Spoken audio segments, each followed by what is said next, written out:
Hello. Hello. Ooh, that was a good harmony there. No, we synced. That was good. We sound pretty. Hello. New week, same us. Yeah. Another episode, Smoking With. We missed you guys. Smoking With Pod on Instagram. You can always find us. DM me. I'm always willing to answer questions. Just talk with you guys. Just smokingwith.com. Feel free to hit us up there. Also, our Patreon, we are doing a seed giveaway with homeboy Pinoy. Our boy Pandora's Grove brought us some seeds. Delectable seeds. He sent us some, but he sent us a huge fucking care package, guys. Lot. But we are for the next now 8 people. We got another patron. And so the next 8 people are going to get a 7-pack sent to them on us if you subscribe to our Patreon at patreon.com/smokingwith. Just $3 a month will gain you guys early access to episodes. We're doing birdseed botany over there. That's a new segment that you guys saw us roll out this last couple weeks ago. Yeah. But if you like content like that, feel free to subscribe. Yeah. And more stuff's going to be coming out. And these seeds, dude, like... they're legendary. Like, at least it would be worth it just for the seeds. Honestly. Let's be real. $3 seeds, guys. Yeah. But beyond all that, this episode is not about us. This episode is about Chris, our guest. DC Premier Farms. He is a part owner there at DC Premier Farms. Also helped do a lot of the setup, so kind of engineered that place. And he is a wizard with the growing, of sorts. He's out there in Oklahoma doing the thing, swimming with the sharks, but he's a bigger shark. Yeah, he's a cool guy doing the thing. He's growing some fire. Go ahead, please go check him out at DC Premier Farms. Like he deserves all the love. Go buy the weed. Go find it. Yeah, dude. Like they are growing some fire weed. But today we're just gonna kind of be overviewing like what he's doing there and what's going on in Oklahoma a little bit. And so check it out. Hell yeah. Okay, today we are smoking with Chris of DC Premier Farms. Chris, what's up? How you doing, man? Hey, how's it going, man? Check us out at DC Premier Farms on Instagram. Hell yeah, dude. Yeah. So DC Premier Farms is based in Oklahoma, am I correct? Yes, sir. Right on. So can you kind of give us like let's start with the origin story of like, let's start with the name. How did you even come up with DC Premier Farms? I was thinking you'd be out in like Washington DC, but you're out here in Oklahoma. How'd you start there? Honestly, it's a pretty lame story. Me and my business partner, my name's Chris and his name is Dat, so it's Dat and Chris Premier Farms. I love that. I love that. Hell yeah. Hell yeah. And so what brings you to Oklahoma? I know that it's very, very competitive over there. So what brought you to Oklahoma other than the $2,500 to start growing some weed? That's a good question. I guess being able to bring like a good quality medical cannabis to a stage that is getting recognized on, a countrywide level is pretty cool for me. I'd say, I don't know. Me and the guys that grow with us, we put a lot of passion and care into our plants, and I don't know, just like to share that with people, Yeah, and it truly shows, man. Your Instagram is like fire, dude. Every time, like, because I'm liking all of your guys' posts, so you guys come up on the feed, fairly frequently, almost every time I open Instagram, and I'm just like, damn, man, they're growing some fire. And Josh, he's had some experience in the Oklahoma, weed market, so he could probably talk about how, terrible a lot of the weed looked. And so comparatively, when I was seeing you guys out in Oklahoma, like coming with the heat, I was like, shit. Yeah, it took a long time to start seeing some weed like you guys were putting out. I mean, I'm sure you guys were out there getting stuff ready and you could see some of the other quality around at places. And yeah, absolutely. Walking into the different dispensaries and seeing what they had on the shelves versus what I had in my like sample jars to share and show was like, it's a big difference. Right. But I am starting to see some good quality cannabis come out of here as well too. So they're definitely moving very fast. It took a little bit, it seemed, but like, man, the stuff in the beginning that was good was like, it almost felt like black market. Like it was like coming from like, you didn't know, like questionable sources, because a lot of the people out there, their facilities just weren't set up to grow, I think, in the right way commercially. And a lot of people were like kind of dipping their toe in. It seemed like, oh, we'll just start with like a smaller facility and then everything ramped up around them, and it's like, fuck, we needed the bigger facility. Like, I feel like what I see a lot of, and I could be wrong too. I haven't been deep in this industry very long, but I see a lot of people that just went really big, really fast, and are now bumping out a whole bunch of really poor mids. Below mids like, almost. Yeah. Yep. what was the thought process on like when you were planning out the facility? Like, did you go back and forth with how big you wanted it to be and what kind of like chunk of the market you're going to take out? Like, how did that process go? It really was more so designing with what we had, like we seen the size of the building and then just broke everything down, CFM, all that stuff. What is the size of your building? Like square footage wise, what's your grow space? Our newest one is about 5,300 square feet. Oh, okay, rad. And then are you still using we talked a little, before we rolled, but you said you had an initial building that you took over. Is that including that, or that's a separate? That's a separate. And you continue to grow there, or? Yeah, absolutely. Nice. So that one's just like that building is 64 lights, flower of cocoa. We use Coco Loco, nice. And we're running that underneath Gavitas, double-ended 1,000 watts, and we get a pretty good product out of that. We came in, and Scott, the grower that was there, stayed with us. His Instagram is Cali Oki Cultivator. Nice. Shout out to him. Yeah, he's been in the game for a long time. He's from NorCal. He's seen a lot of crazy stuff in his day.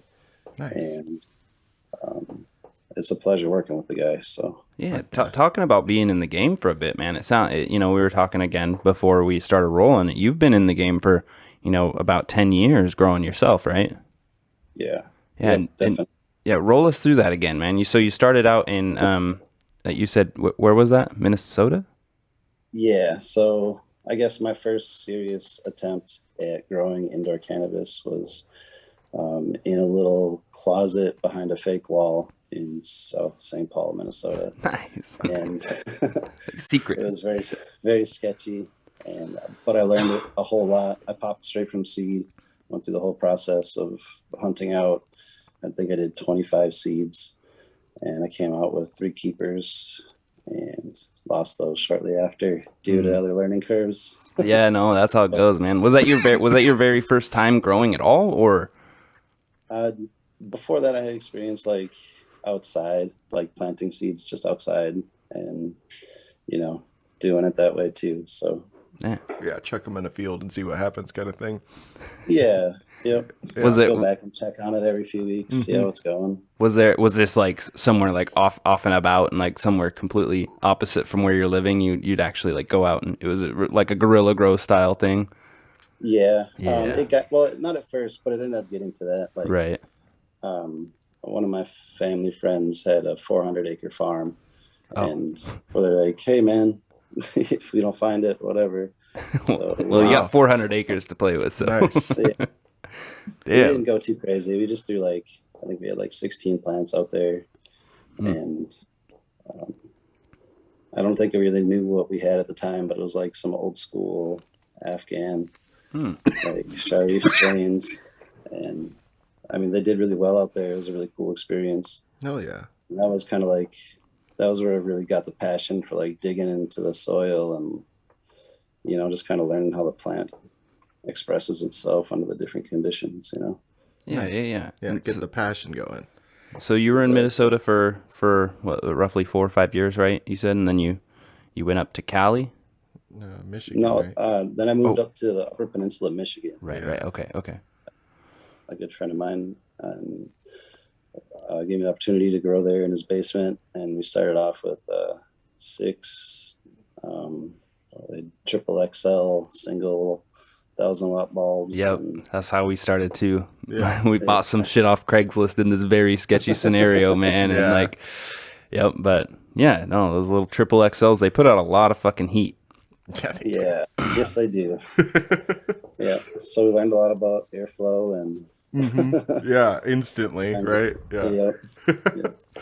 So how did you like get your base knowledge for growing cannabis? Did you read a lot of books? Did you just trial and error it this entire time? How did you even like get all this knowledge? I think a culmination of everything. Like, I knew some old school growers. They gave me a lot of advice and pointers, helped me along the way. And then I started getting more hungry for it. I wanted to learn more about it. I read George Cervantes' book. Oh yeah, which that's the Cannabis Grow Bible, right? Yeah. Yeah. That's been out for a while. But some solid pieces in there. Yeah. Oh, bro. It's definitely not the Grow Bible, but there's a lot of good information and nuggets that you get, especially, man, like as we start rolling out more and more, legalized, we'll call them states, and all this more research comes out. It's like, man, that was, a very, very rudimentary way to kind of look at stuff as the Grow Bible. And it's a good like intro. It's like gardening for dummies or something, well, right? Like for what you had available too, like for different information, Yeah. that was the shit, right? It was like, wow, Absolutely, there's man. this much of the things I can get from just one source. I didn't have to get it from the scrap at the back of High Times magazine or whatever. Yeah. Well, it was like very sketchy when I started, being in Minnesota, and also it was like, I guess. Well, yeah, you had a secret chamber behind a closet. Yeah, I was like gifted that book, so I like read through it a bunch and was like, I don't know. Yeah. So.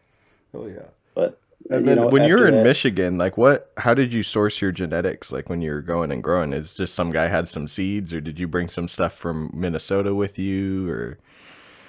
I had gotten some cuts, like some, I guess you could call them like prohibitions, that kind of stuff. Hell yeah. That I brought with me.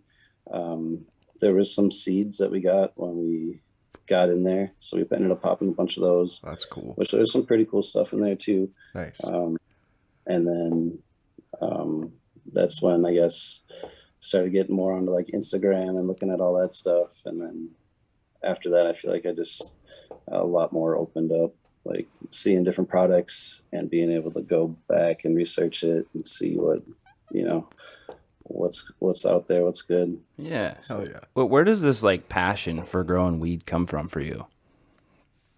I watched, I don't know, just family. Yeah. Yeah, Nice.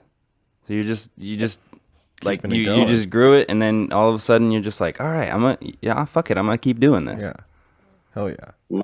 My grandfather, he smoked a lot, and that helped him a lot, I feel like, with his passing. I see. And we smoked a lot together versus, towards the end of his life there. Oh, That's okay. awesome.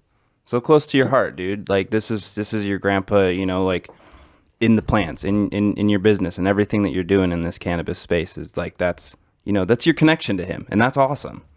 Fuck yeah. Hell yeah, dude. Let's dig into the grow. Let's get into your farm. Like what are we growing in? What's your media? What you rocking with? So part of it is the one building with Gavitas. We got Coco Loco. We run in a 3-gallon pot. Mm-hmm. And in the other building, we're using the 6-inch Rockwell. The Grodan cubes, right? Yep. Nice. Those are the Hugos, the 6x6s, right? Yep. Yeah, those we've been rocking with those fairly recently, and we're digging them. They have a good, seems like have a good moisture retention compared to other Rockwells. Yep. Is there one you like more than the other? Like, is there one in your mind where you're like, I really fuck with this Coco more, or I like these Grodam cubes more? I really like the Grodans, actually. I feel like they have a little bit more rigid walls to them. Like they hold up a little bit better. Mm-hmm. What's your Veg Time look like? So when you're taking a clone, that clone goes into the Rockwell cube. How long before those even make it into a flower room? About 3 weeks, I would say. Okay. 3 to 4 weeks. And are we doing any like topping or training or anything like that in veg? We usually do a pinch, in the beginning. Once you start seeing the main branches forming, we take a pinch there. And then as they grow up, we kind of clean up the bottoms so that they're able to, keep growing straight up. Yeah. Just, Nice. Yeah. As far as training goes, we're trying to keep a pretty tight schedule, you know. Right. So I guess we'll throw our trellis on and then do like a little LST or light stress training, just to give them a little bit more air, you know what I mean? Right. And then because on our posts you can see we pack them in pretty close, you know. We're about 14 inches on center with our stems. So And how many wide are you? You're going 5 wide, correct? Four wide. 4 wide on those tables. Okay. Okay. Yeah, I think that's actually how we used to run it. Your setup, dude, after like looking on Instagram, is like very, very damn close to how we grow at our facility. We use those gray trays, those nice, you know, what do you call them? Like ditched, The slider like table PVC, things. yeah. And then you, do you have? Let's dig into nutrition, because I see you had an irrigation system, and it's very, very similar to ours. How do you guys, you know, mix up your nutrients and fertigate? okay, so the nutrients that we use right now are the Athena products, and we're actually really enjoying those. It's very easy for everyone to get along with. And how many parts is that? Is that just like a one for grow, one for bloom, and then they have a micro product, or? Yep. So your core, your bloom, and your veg, and then we also use Power SI, Nice. and we use Recharge with our cocoa and fish shit. We use that to inoculate. Fuck yeah. So Whoa, dude. Okay, so you grow, so you treat your cocoa and your rockwool facility. I don't want to say that they get different nutrition, but your rockwool isn't getting the fish shit and other things that your cocoa's getting, right? right. Yeah. And so, but they get the same Athena nutrients, right? Yes, sir. Okay. Yep. Hell yeah. And you have, go ahead. No, what were you gonna say? I apologize. Oh, no, you're all good. I was just gonna say, do you fertigate in your cocoa as well? Do you have dripper, or is it a dripper system? In the cocoa, it's hand fed right now. Nice. Wow. So, Damn, that's we're pretty new still, so I'm still in the middle of building out our irrigation system. Nice. Actually. well, yeah. I mean, That's the only you got the new facility up and running, man. Now it's time to, you know, focus in on the other one a little. Your little side. I don't want to call it a side project, but it's like the just the more traditional, right. This, I guess. Right. And are you going to continue growing in cocoa in that facility? Or are you thinking you're going to? It's still up in the air. Ah, I feel like you get different bud off of that cocoa versus, Yes. I would agree. you know, and we're trying to survive in a very, very competitive industry here in Oklahoma. So Absolutely. having a little bit different niches isn't, I don't know. I don't know if it's a good or a bad thing necessarily. But No, I I think think it's good. important to see what starts tracking, because you're right. Like there's different flavor coming out of that bud for sure, and you know some of the regional tastes are going to be different. So you might sell some weed around the Tulsa area that like they like the more Grodam style, like the stuff that comes out of that. But you might go out in the cut somewhere, like maybe by OKC, they're really feeling, you know, the stuff that you grow out of the cocoa. And so, yeah, no, I like that approach. And, you know, it's all a test and see what works and keep moving forward. That's dope. yeah, we're still a very new company. So, and we're like you're talking with the new facility with the grow dans, those are under the HLG 650Rs. Yeah, I saw. Those are like a very, very, what do we call them? They have a really good rapport in the LED community, HLG. That's what you said they were, HLGs, right? Yep. Okay, I felt really dumb there for a second. No, you're good. And so you have this LED, and then you say you have the Gavitas with the cocoa, right? Yep. Oh man, so you're getting pretty different outcomes, I imagine. Than are you sharing cultivars per like facility, so you get to see like how your trop cookies grows in that, and how your trop cookie grows in that? Yeah. So if you look back, you can see like the first set of chop cookies that were put up were with the cocoa and the Gavita. Okay. And then the more recent ones is from the Grodam. Yeah. Okay. Okay. Did you find one, or are you finding that a cultivar likes one way more than the other? That's kind of what we're digging into right now, honestly. Nice. Like we just pulled down our first LED room. We've got 1, 2, 3, 4 more coming down in flower right now through different phases. Oh, hell yeah. So, Yeah, I'm scrolling through your Instagram right now, and I'm pulling up that Trop Cookies from that cocoa room, and it looks like almost that the nugs stayed a little tighter. Almost, it didn't foxtail as much. Yeah, It's got this nice, just like very linear very cola, beautiful color too. Jeez. and it's got those nice pinks to it. Yeah, Yeah. no, very good stuff, man. As well as like your Rockwool, kind of has this knobby structure to it, which is more akin to like what I'm used to seeing Trop Cookies, because we grow in like I said in the grow down blocks, and we kind of cut it out of our facility because I think we had our lights a little too high as well, and so it just like really accentuated those foxtails and made them just like burst out of there, and it made this really ugly Like weed. some weird fingies. Yeah. But I mean, both of those look good. I would smoke both of those. So Thank you. No, Yeah. you're doing very good. Like I said, dude, for Oklahoma weed and how saturated it is, I feel like you really have to grow fucking quality weed to stand out, right? And so let's dig into like the Oklahoma market and see how what challenges are you kind of facing with how fucking competitive and how saturated it is down there? It's really tough. I mean, you really got to be on the grind.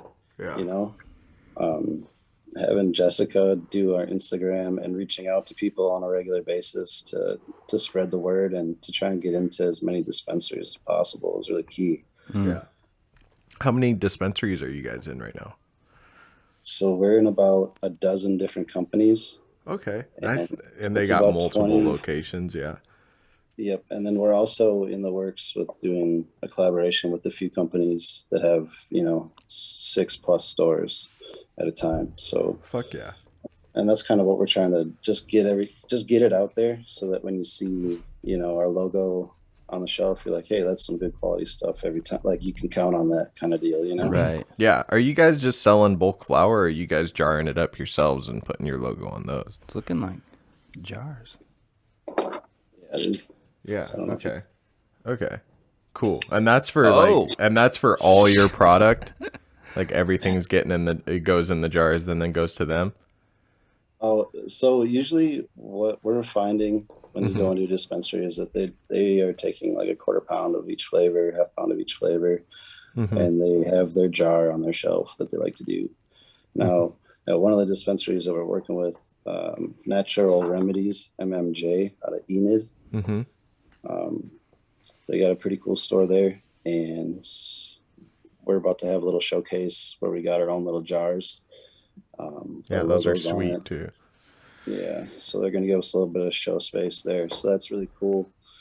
And those are the kinds of opportunities and meetings that you really have to, make. Yeah, absolutely. Survive in this kind of industry here, I think. Oh yeah, yeah, and to like get in to a store that has already kind of like a foundation of 4 or 5 separate stores is pretty key, because that way you can kind of like get yourself out to other areas, I guess, of Oklahoma, and kind of then hopefully get into, I don't want to say their competitor store, but it is. Well, there's 37, 3,738 dispensaries in Oklahoma. That's insane. Registered right now, and 10,000 registered growers. So that's even more insane. I can't believe Yeah, that. but the growers, maybe half of those are active. I was talking to the people at the OMA, and they're like, a lot of people just have it and they pay the minimum and it sits, but they're not actually paying taxes or anything. Yeah, and I mean, there's a lot of, I'm sure, black market grows too, like the amount of grows. Yeah. Oh yeah, a lot. And I mean, It's there's probably like, gross to end up with. until metric showed up, it was so easy to just have whatever test result and just be like, yep, this is the weed here, you see, this is all Gorilla Glue, and they have like 20-30 pounds of not Gorilla Glue from somewhere else. Were you guys around before the metric came around, or were you guys? We're just getting integrated into that right now, actually. So we run the grow flow system. So cool. And does it integrate with metric nicely? Like it's already kind of pre-done. That's cool. It's nice to mess with the system that metric and them have partnered in another state already, so it just kind of like clicks right on. Yeah. And then we're also integrating an Arroyo system into our facility too to help us track. Yeah, Arroyo. Those guys. So talk a little bit about that. Like, what do you mean when you're talking? Because I know Arroyo does a lot of like data logging for like we use a ZL6 and that's from Meter Group, but Arroyo has a an app or whatever for it. Their Solus app. What products are you using from Arroyo and how are you using them? So we're using their Taurus 12. Yes. We use the climate sensor. I don't remember The Atmos 14. Yep, we have that, and then we have the Apogee light meter, and we have the soil meter. So, nice. Yeah, those little 3-pronged Taros 12s. Yeah, are you using those in your cocoa media as well? I tried it on one run. I cut little slits in the side of my 3-gallon pots and stuffed it in there, but I don't think the reading was as accurate. Yeah, they really aren't. The Grodan is nice and I don't want to call it uniform, but it's just nicer and more compact. Whereas the cocoa, you might hit an air pocket and get some weird, funky reading or whatever. But no, dude, it's crazy how, as you're like talking to me about your facility, how very similar you guys are in growing to how we grow at our facility up here in Washington. I feel like we grow pretty decent weed, and so I imagine that you guys as well are growing pretty fire weed, and that's crazy. Like how so far apart, and you guys are growing. Like I don't know, it's just kind of uncanny. No, that's really awesome. And then so you guys like hand mix totes for your nutrients. Stepping back to the nutrients. Yeah. Yes. We have 250 gallon IBC totes. Nice. That's what we have for nutrient tank right now. Yeah. Yeah. And so, how many flower rooms are you running? We have 4 full-time flower rooms in this new facility, and then 1 in the other building. Right on. And is it like a single tote per room? Yep. Nice. Okay. Hooked up to pumps, hooked up to irrigation on timers and all that. Yep. Yeah, it's hooked up to a Troll Master. Ah, good old Troll Master. I hear those is kind of expensive per year, isn't it? I just bought the unit and set it up on the. I don't have the app or anything. Gotcha. So. Okay, so it's all new. You're kind of rolling into that right now. Yeah. Nice. Hell yeah. So you can get some kind of automation going up, so that way you don't really. Are you going to continue rolling with the totes, or are you going to get like a self mixer kind of unit eventually? I know those are quite costly, so like I don't blame you for not getting one of those, but yeah. No, I mean, yeah, I guess everybody can dream, right? That would be the goal. Yeah. Automation. Automation is great, but like you got to have someone who really knows their shit, who can like, if that shit breaks down, like, dude, that's your facility at stake, right? Like like that's how it is here. We have at our place, we have a self mixer, and if that thing breaks, like we have 10 flower rooms that are just like gonna, like are just like, you need to fix this now. You need someone on standby who is ready to do that. So no, I don't blame you for not going to that full automation quite yet. Yeah, dude, that's even with the drip system, it's a lot of learning. So and maintenance and making sure that they're clean, not getting clogged and all that. Do you guys use any kind of biologicals or anything that might gum those up? No, not through there. Okay. That's pretty much all Athena right there. Nice. And then in the cocoa with your hand watering, are you using any like biologicals or anything in there? Any bacilluses or anything? We use the fish shit and right. recharge. Yep. Nice. So you're getting a good biology. Yeah, hell yeah. Yeah, you got to have that good biology, especially in like those types of growing media. It's like impossible to do in rock wool, right? Like that, it makes no sense to do that. So, no, that's cool. Biologicals, I feel like, are pretty key when you're dealing with. And then you said 3-gallon pots in your cocoa. Yep. And that's for your production line. And then for your moms, you have pretty big pot size, 10, 15 gallons for those? Yeah, between 7s and 15s. Okay. And then you guys up potting those like regularly, like whenever they outgrow the pot, do you up pot them or do you just like recycle it and get a new mom? Usually just cut it out and recycle it, you right. know.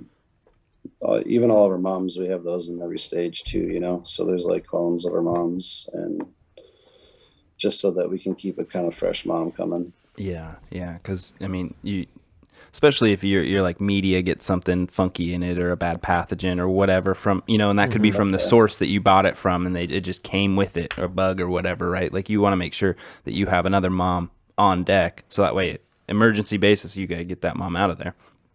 Yep. Nice. Yep. Do you deal with any bugs, pests, or anything down there in Oklahoma? I'm not familiar with the land, so I'm not sure what you guys deal with too much down there. Yeah, we've definitely dealt with our fair share of issues. That's it. Well, coming from the different climates too, like it gets hot and humid, and it gets really cold and frigid too, so. And the wind is a motherfucker. Like nobody takes that into account. I went to one outdoor farm and like homie had like half of his shit blow over during like a 60-mile-an-hour or 70-mile-an-hour windstorm, because there was a tornado a couple counties over, and it's just like things you have to think about like that you don't anywhere else. Yep.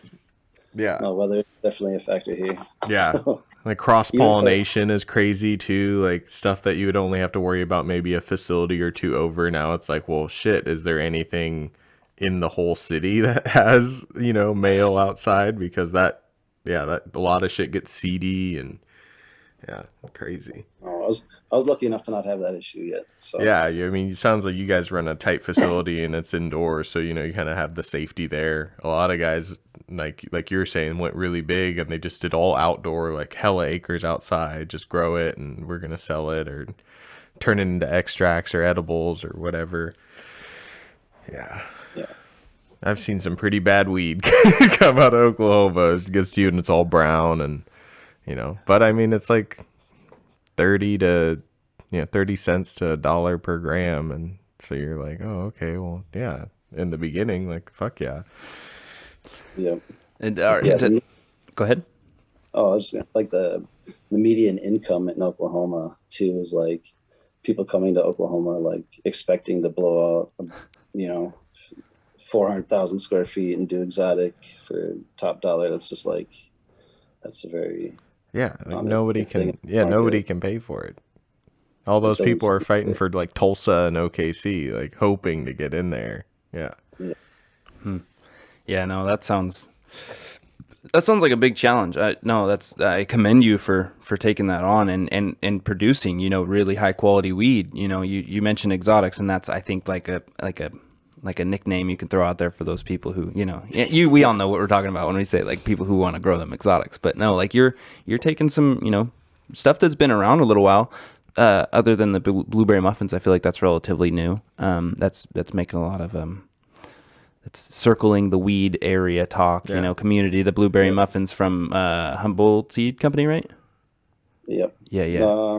That's a blueberry muffin from Love in Her Eyes, I believe. Oh, you guys got Lovin' in Her Eyes weed, huh? Yeah, hell yeah. She is she can grow some weed. Her Instagram photos. Yeah, she's a great photo taker too. Let's jump into cultivars a little bit. So I mentioned blueberry muffins, we mentioned trop cookies, and what else do you got cooking up, or is there stuff that you haven't released yet? Feel free to not talk about any of that secret stuff if you got it. Oh no, not at all. I got a bunch of seeds right here. Actually, we're talking about popping a bunch of new stuff. Capulator, Miracle Grow, Miracle Grow. Mm-hmm. I've got all this line here. Just so once we finish getting all these details done, we plan on having a lot of fresh stuff popping. So nice. Heck yeah. And then what's your favorite that you guys have on the lineup right now, like personally? My personal favorite? Yeah. I really like the Frosties. Yeah. Frosties. Yeah, it's a very mellow, chill, high, very heavy hitting. Yeah. So it's like a good those. relaxing stone. Hell yeah. And I haven't heard about that. So there's probably not a lot of people growing it around in Oklahoma. That's not one that I hear too often. No, I don't think so. That's dope. Sounds like it came from California. Does it have a Z in it? Is it like Frosties? No. Oh, okay. It's one that we got here in Oklahoma, actually. Nice. So, wow. Okay. yeah. And I like the name of it too. I feel like it's a very marketable name, right? It's like in with all this. I don't know how to explain it, but it's this like branded but not quite branded name. It's like, Zookies or Oreos or Skittles. I know it's not Frosties, but when I think Frosties, I'm like Frosted Flakes or like, it was a Smarties cross, Frosty. I don't know. That's just kind of where my mind goes. But it's a very marketable name. I think it's It'll be a fits. killer for sure. Right. Yeah. Hell yeah. And that you said that's a like a heavy hitter. You like those indicas that just kind of like sit you down and chill you out, get your brain stop working. Do. Yeah, a little bit. You said you were just smoking on the trop right as we rolled this, right? Yep. Yeah. How does that hit for you? For me, it's like a very kind of like speedy high. It like gets me going, energetic, like very go. I just put it out like halfway because of that. It's like too much. All right. Yeah. Just enough. Super, super piney. Yeah, it gets you going. For sure. I like the Trop cookies though, because like you can smoke and then you can go do something. You can be a functioning adult, for a second. And still be high. It's definitely like purposeful. Like if I'm gonna smoke a full joint of that, it's like I'm gonna be working all day. Right.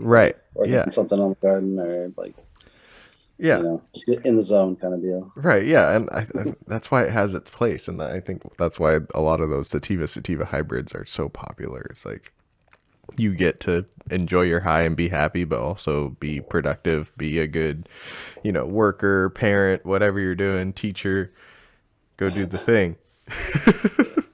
Oh yeah. It for as far as like the licensing goes there in Oklahoma, are you limited to square footage, plant count, anything, or is that just like the sky's the limit?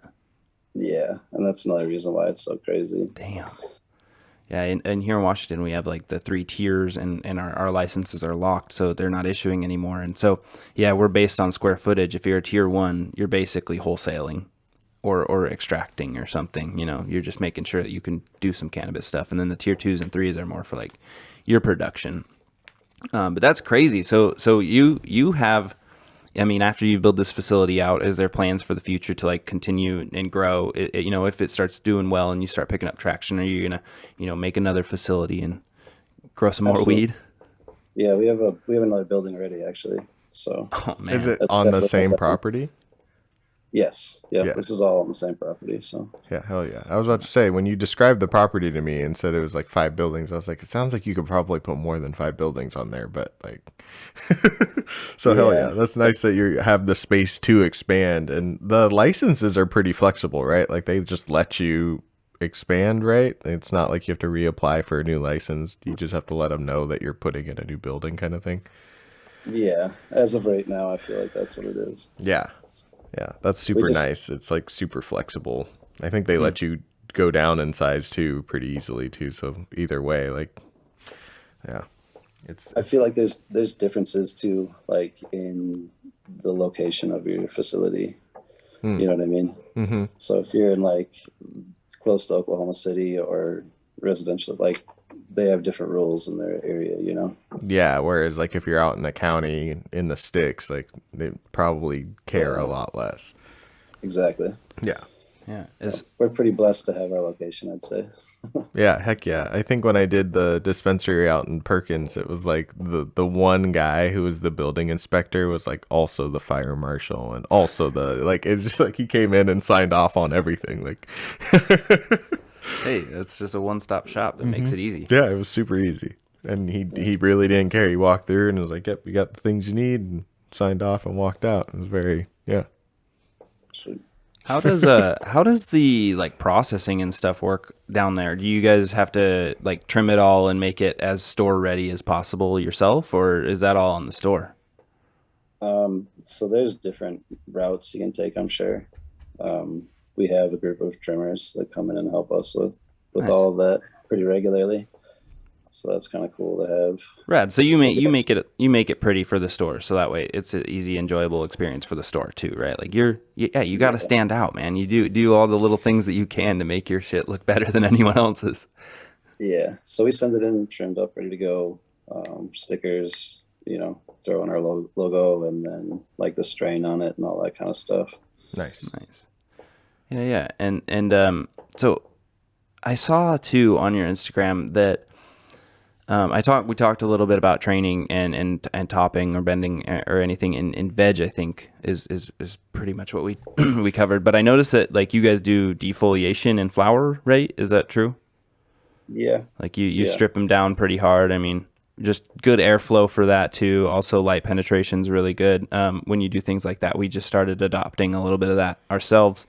But yeah, you guys, I see, keep them pretty naked. You focus on that nice top growth, or swazzing, as some people call them. That might be a Grow Bible reference, but yeah, I think that's a term. Yeah. So we definitely strip them down really hard at the beginning of week 4, end of week 3. We're starting in right around there. Nice. And you go pretty aggressive and just do the one time in flower, and then just kind of like let them go after that. Yeah, we really got to open up the airflow inside the canopy. Absolutely. Like our tables are packed pretty dense, and then you roll them together, and so to get that light penetration, like you said, and then the airflow is key, I think. Yeah. Sure. So it sounds like your garden between the 2 facilities it sounds pretty labor intensive. Am I right? So how many gardeners do you have at the facility at a time? We have 4 full-time growers right now.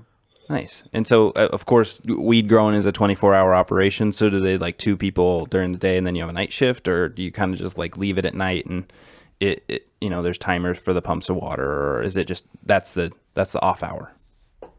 We get in at 8 a.m. Everyone's there, clocks in, and then just bust ass, and everyone leaves around 5 o'clock, and we're pretty much done for the day. Nice. Are all your flower rooms on the same cycle, so they're on when they're on and they're off when they're off? All of them? Yeah, all of our lights turn on at 8 a.m. right now. Gotcha. Okay, that actually lines up perfect. So you can get all the stuff done in a day, and then when the lights are off, you don't need to irrigate the flower room, so no one has to be there.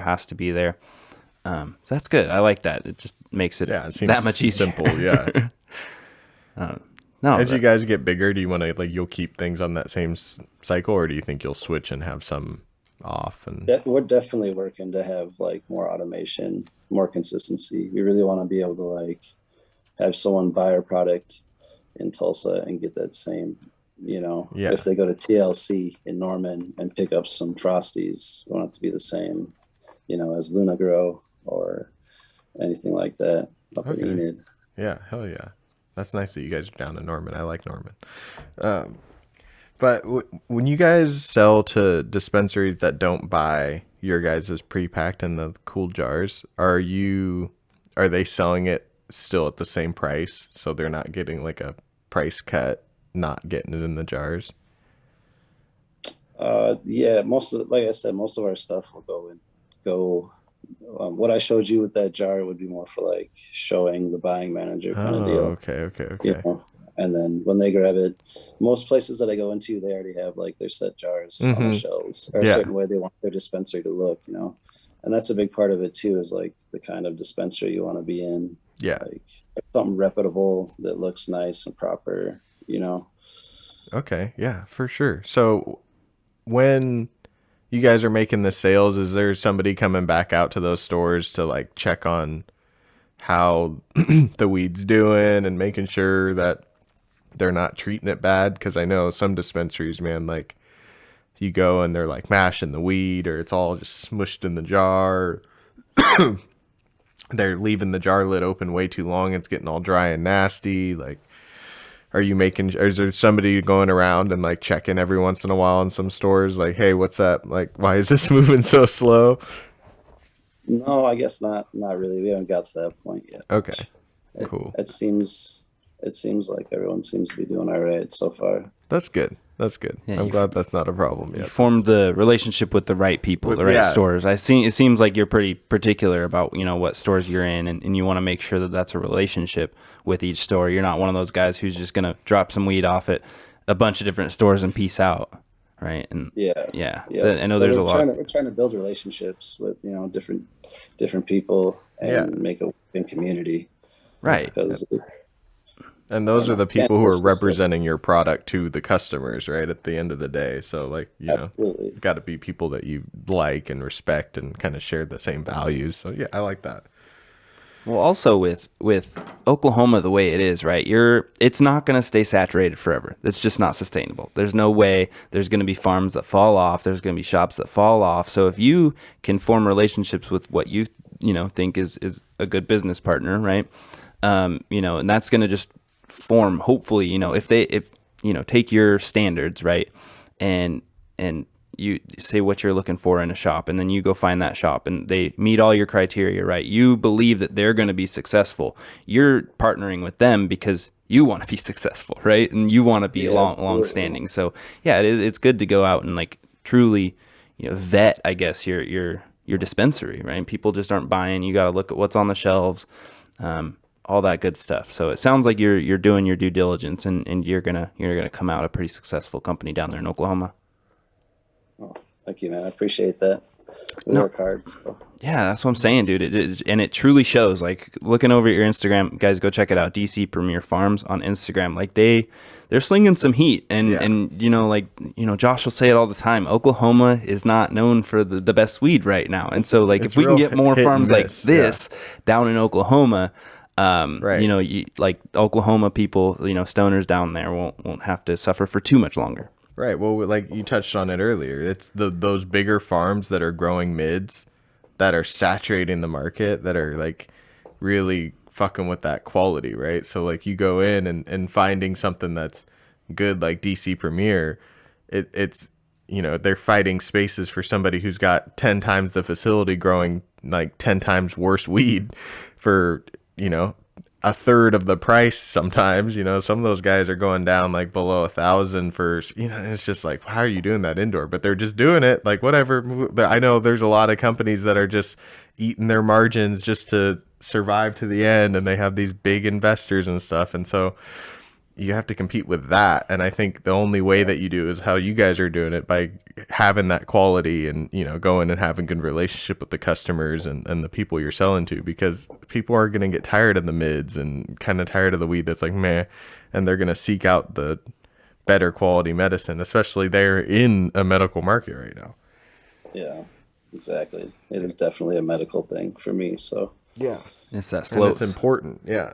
Slow burn, man, right? You just take your time, slow goes it. I mean, you don't want to be too slow. You still want to, you know, be making money in the end as well. But, you know, I'm glad that, you know, you're passionate about the plant, and you're going to, are you now, how do you feel about this whole, I don't know, like as like a business owner, right? Like as a growing business owner, we'll say, this whole like, you know, more states are coming online, and this whole like talk of federal legalization, right? Like, what does that feel like? How, does that feel like is that pressure, or like, are you worried about it, or do you still think we have more than enough time for you guys to like kick some ass?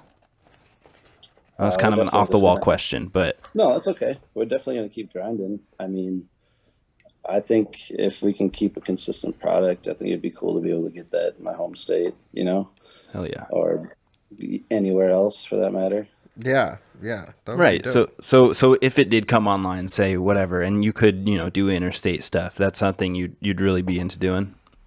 I think so, man. Yeah, you want to make this a long. I would much rather be close to home, you know, but it is what it is, and like, yeah. Yeah. No, are they? Is your home state? They're not online, right? They don't have any kind of medical or anything. They have a medical. They do have a medical. Okay. Oh shit, man. Is the barrier to entry there like really high? Is that why you chose not to go there? It's it's a monopolized industry, it seems there. So there's very few licenses. And you probably have to pay a lot of money for those licenses now. Yeah. Right. Yeah. They're not really for sale, it seems like. Yeah, but Oklahoma at least allows you to, for a relatively, you know, easy price, I think it's still $2,500 per license. Yeah, I think they're still on hold right now though. Right, but like, you know, when you first start it's nice that you can kind of get a feeling for how this is going to go, so that way when it does open up or whatever, you can, you know, go put a farm in wherever you want to go, right? And like, you know, start doing this interstate thing and get your, you know, you got to start small and build this business up. I think that's how it's going to be for everybody, right? And so, no, it's exciting. It's going to be a very exciting time here in the future for cannabis. For sure. A little scary, but it's going to be a good time. I think a lot of new states, especially in the South, will look to Oklahoma to how to run their programs, and hopefully we see other states with a lot lower kind of barrier to get in. And it will be easy to hop around, you know. That's kind of what it sounds like, and that's, I mean, as far as like price per pound goes, that's just those are the things that are driving down the market ridiculously, and there being so much surplus of it. What's the kind of average out there right now? I know when I was there, probably like middle of the road was like that 12 to 1600 mark. So when we pulled our first crop down, which was about 3.5 months after we got it, end of September, October, we got 16 to 18 for our pounds, and then this last round, the average I would say is like for like the low end in 8 to 1200, I'd say. That's Okay, kind of where it's at now. Yeah, that sounds like it's definitely getting more saturated and kind of going down at least a couple $100 from what it was when I was out there. So that's crazy. Do you think it'll get much lower, or do you think right now we're at that kind of edge of saturation where people are going to start falling off and we're going to start seeing that price start like climbing back up? I think you're definitely going to see a lot of weaker farms fall off. A lot of people that aren't running proper SOPs, or just like you guys, like anything that's just not proper. People are going to you're going to see good choices and poor choices, and eventually those poor choices will just whittle away, I feel like. Yeah, it's got to be. I feel like it's happened most places that's come online. It's like even here in Washington, there's people just not using licenses because either their business failed or now they're trying to sell it or all that stuff. I mean, it's never sustainable to have, an infinite amount of shit out there.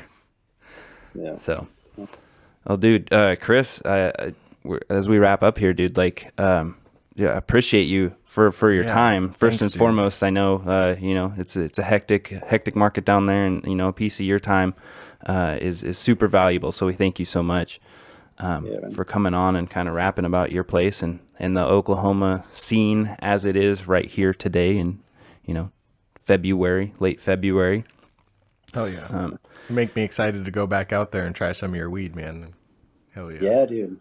Yeah, we plan to do some loops around the states one of these times as we kind of climb up here and get our name out there more. And I want to go. I know Oklahoma has a lot of like really cool what do you call them? Not cons, but like little conventions that they do they got for cool little cannabis cups for cannabis stuff. And the Jack Herrera cup was pretty cool.